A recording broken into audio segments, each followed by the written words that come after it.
oleh kepala desa atau Kepling ya semacam. Katanya mereka sekarang galakkan polio layu. Jadi anak-anak sebelum balita itu disuruh polio. Sedangkan anak kita polio itu begitu lahir kita kan udah kasih. Apakah kita boleh kasih lagi polio layu? Ada pertanyaan kedua, apakah itu polio layu? Apa beda dengan polio yang biasa? Itu sekarang kita nggak baby semua begitu lahir kan polio. Apa bedanya dengan polio layu dengan polio biasa? Ada efek nggak kalau kita anak kita yang sudah dapat polio dan polio layu itu? Apakah ada jadi berlebih gitu loh dok efeknya? Makasih dok. Pertanyaan bagus ya. Kan sekaligus remind tadi yang kalau nggak salah dari singgung Pak Kades tadi ya, Pak Kades ya, itu kan menyukseskan pekan imunisasi nasional. Itu karena begini, jadi di Indonesia ini kan memang kita sudah dapat sertifikasi bebas polio, tapi kadang itu ada kasus yang liar. Kasus liar itu di mana ada beberapa provinsi itu yang imunisasinya masih rendah, tiba-tiba dia mungkin ada kasus impor ya kena. Nah, selama ini yang kita polio itu dia dua tipe. Jadi namanya polio tetes bivalen. Yang dia cegah itu polio 1, polio 3. Karena polio 2 itu sudah jarang. Nah, itulah kebijakan pemerintah kita yang pakai polio tetes. Kemudian kalau di swasta itu biasanya polio yang suntik. Kalau polio suntik itu dia lengkap 1, 2, 3. Sekarang kan kasusnya ada wabah, ada KLB. Nah, pemerintah melakukan namanya penanganan KLB itu dengan memberikan polio dosis tambahan. Jadi yang diberikan itu polio 2 yang diteteskan. Itulah yang lagi wabah. Polio ini infeksi lumpuh layu. Polio itu untuk mencegah infeksi lumpuh layu. Jadi mungkin bahasanya ke masyarakat ini untuk mencegah infeksi lumpuh layu, artinya yang bisa jalan lah gitu ya. Beda. Sebelumnya jangan perlu tanya ke dokter. Jadi sekarang itu di banyak rumah sakit udah dikasih polio dosis ekstra ya, itu dalam rangka program PIN. Program PIN itu untuk mengatasi KLB. Jadi kalau bibi saya itu udah dapat, tidak apa-apa, kasih lagi. Ya, nggak ada efek, nggak apa-apa. Karena kalau namanya KLB itu prinsipnya itu lebih bagus lebih daripada nggak ada. Jadi nggak apa-apa. Enggak, polio itu bisa berkali-kali. Ya, nggak ada efek. Enggak. Jadi imunisasi itu kalau dosisnya berlebih nggak berbahaya. Kalau dosisnya kurang itu baru bahaya. Jadi yang bibinya sudah lengkap, bukan. Jadi prinsipnya kalau program PIN ini memberikan dosis tambahan polio tanpa memandang status imunisasi. Jadi semua bibi yang datang kalau dia usianya masuk dalam kategori itu langsung diberikan, asalkan dia kondisinya nggak lagi demam, nggak lagi sakit ya. Itu sekarang di sekolah banyak itu anak-anak usia sekolah dapat, kemudian yang di balita pun dapat, itu biasanya di rumah sakit ya itu dari bibi sampai kalau saya nggak salah ingat ya sampai 15 sampai mungkin saya cek lagi ya, tapi usia sekolah masuk ya, nggak masalah karena isinya itu beda dengan yang selama ini dapat, kecuali kalau dia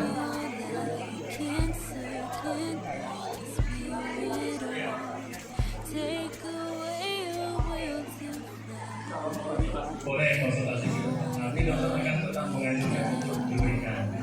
Oke, kita berikan kesempatan kepada yang mau tangan untuk dokter dulu.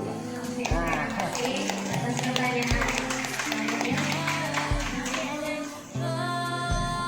Saya mau bertanya buku gratis loh dengan dokter. Selamat pagi dokter. Perkenalkan nama saya Hawa. Saya mau bertanya. Pertama itu tentang anak gitu. Anak saya kan kebetulan memang imunisasinya tidak lengkap. Karena setiap jadwal imunisasi dia tuh selalunya sakit, batuk, pilek, demam gitu kan. Jadi apakah Umur berapa? anak saya umur 2 tahun, anak yang pertama.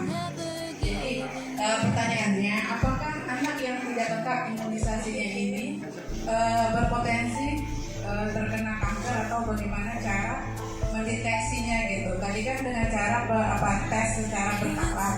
Tesnya itu seperti apa dan apakah sudah bisa dimulai dari usia 2 tahun?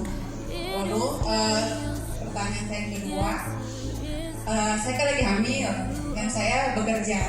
Jadi ada rekan kerja yang merokok dan saya tidak bisa mencegah melarang orang untuk merokok, itu kan hak masing-masing gitu. Jadi saya yang menjaga diri saya sendiri dengan memakai masker.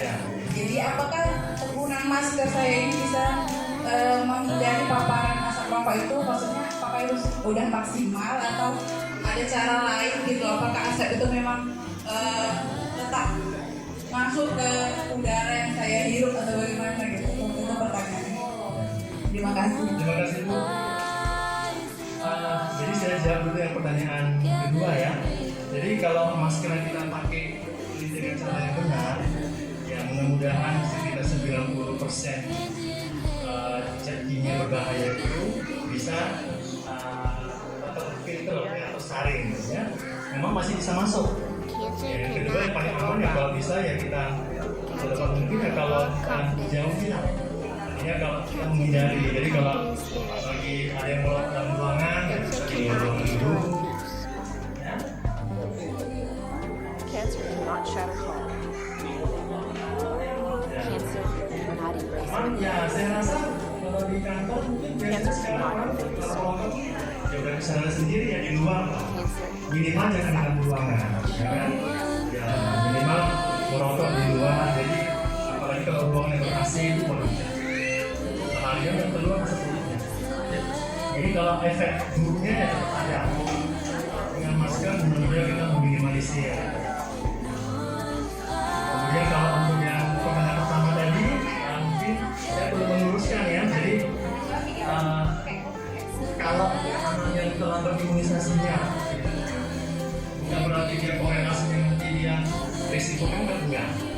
Kecuali kalau dia terinfeksi oleh yang tadi kita bahas itu virus hepatitis D.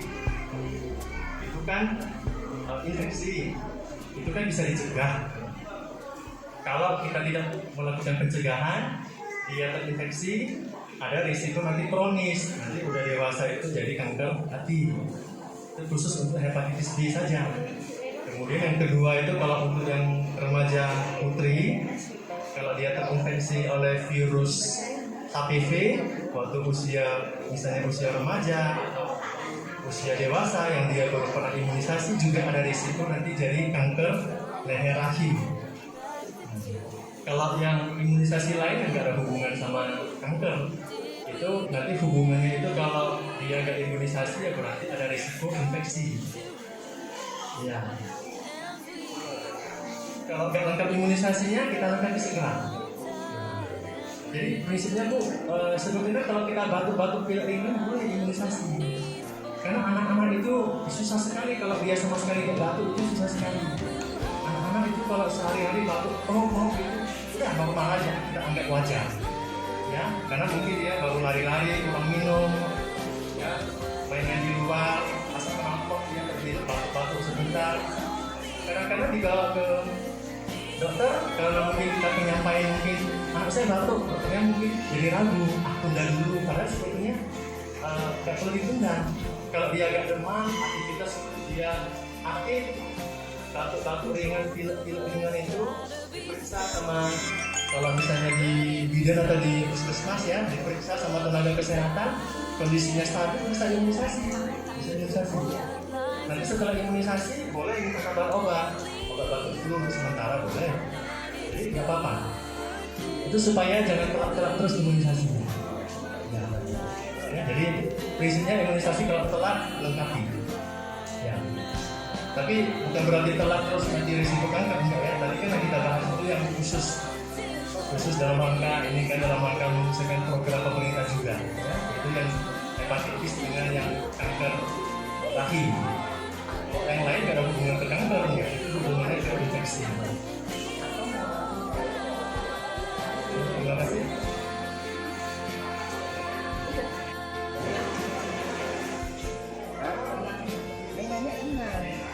Selamat siang dok, nama saya Budia. Sama seperti Ibu Hawa, saya punya tugas sekarang usia 14 tahun.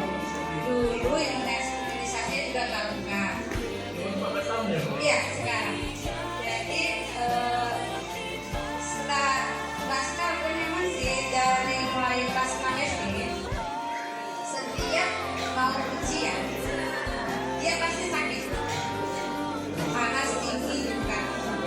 Jadi terus sama dokter katanya mungkin dia ada sindrom apa gitu ya, cemas atau apa gitu. Sakitnya gejalanya apa ya? Panas. Iya. Panas ya? Iya, panas. Jadi bawa ke dokter. Iya, 38 ya.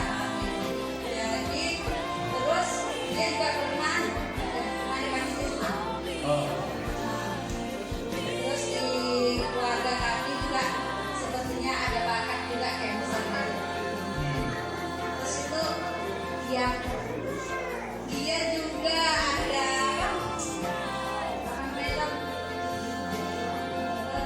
apa tuh ya, alergi. Alergi. Alergi Kalau boleh tahu itu gejalanya udah berapa lama ya? Maksudnya yang dia sering kumat, demam itu udah dari kelas 6 sampai sekarang sering Oh. panas. 2 tahun. Sering- 2 tahun. Ini baru-baru ini juga dia sering panas gitu ya kan. Panasnya itu kok dia nanti hilang seminggu muncul lagi atau lama gitu? Lama, jaraknya memang gak lama. Jaraknya Berarti, lama. sering lah gitu, cuma jaraknya lama. Tapi mulai dari kelas 6 itu. Itu mungkin kebetulan aja Bu. Kebetulan karena kan mungkin pas musim ujian mungkin itu mungkin dan juga kadang dia mungkin waktu belajar yang lebih lama kurang tidur atau lupa dia minum ya. Nah ibu bilang juga kan tadi ada yang riwayat sering batuk pilek yang apa alergi Iya, dia alergi. alergi. Anak-anak yang gampang alergi itu dia gampang kena batuk pilek ya gejala paling umumnya dia demam. Jadi itu gimana? Normal. Itu gimana? Kalau dari informasi ibu kan dia jaraknya lama Iya, kan iya. beberapa bulan baru Iya. muncul demamnya, beberapa bulan muncul Iya, demamnya. panasnya itu. Ya, itu masih wajar kalau kita ya namanya anak-anak remaja ya, musim-musim batuk pilek misalnya, musim-musim ujian. Kalau ya 3 bulan batuk pilek, demam itu masih wajar. Kecuali kalau demamnya itu kan dia udah lama, ini kronis. Misalnya demam seminggu, ya minum obat terus sehari demam lagi. Habis itu cek lab, jadi obat turun 2 hari demam lagi gitu. Nah itu kita mungkin harus curiga, mungkin apakah sakit TBC, mungkin ya. Nah, kalau yang seperti itu demamnya itu yang lama.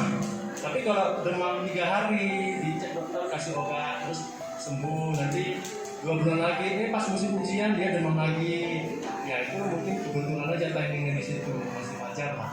Berarti masih normal gitu. Ya, cuman mungkin untuk yang tadi ibu tanya untuk bagaimana supaya kekebalan tubuhnya kan, ya simpelnya mungkin ya sering jemur matahari pagi itu yang mulai terik itu jam-jam 9 ya. Gak usah lama, cuman sekarang kan Sekolah. ya itulah yang susah itu kan kalau kita orang kantoran kerja ya ibu anak-anak juga dan 7 dari orang kita sekolah itu susah. Kalau bisa itu jemur matahari pagi jam 9 udah mulai terik 10 menit cukup.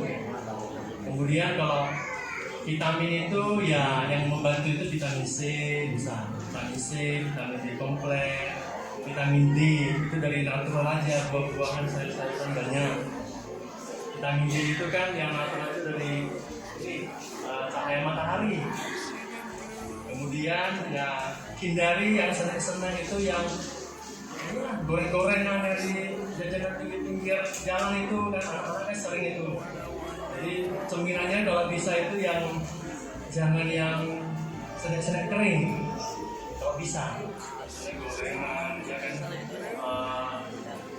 biskuit, crackers, wafer, gitu-gitu mungkin coba hindari. Oke dok, itu yang hepatitis A itu gimana Pak? Kalau untuk hepatitis A, dulu berobat satu tuntas ya. Iya. Ada tuntas, harusnya udah aman. Gitu ya, dan nggak kambuh lagi gitu Ya. kayak. Kalau untuk gejala alergi, coba diperhatikan. Anak-anak itu sering alergi itu masalah yang simpel aja.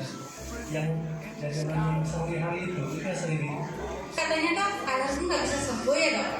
Alergi nggak bisa sembuh, tapi kita jaga.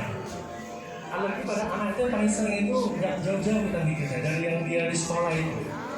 Ya, apa kan jam istirahat itu kan sering, kalau sering-sering itu soft drink itu, apalagi kalau yang murah-murah itu kan. Kemudian nanti yang ham, kemudian yang sosis, yang goreng-gorengan, kemudian yang pedas, kurang minum, belum lagi nanti pulang dengan kehujanan. Itu sering bikin batuk pilek.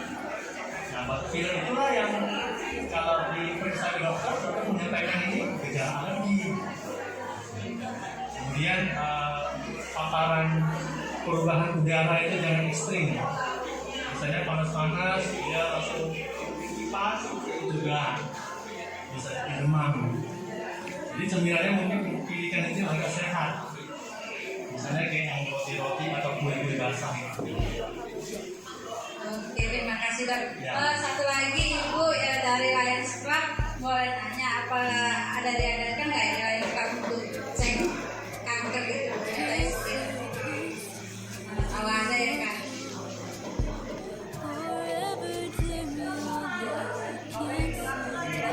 Saya boleh menjawab.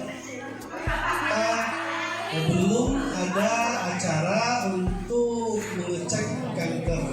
Nanti apabila ada acara, kita bisa saling berkoordinasi. Itu saja. Terima kasih. Terima kasih ya Pak.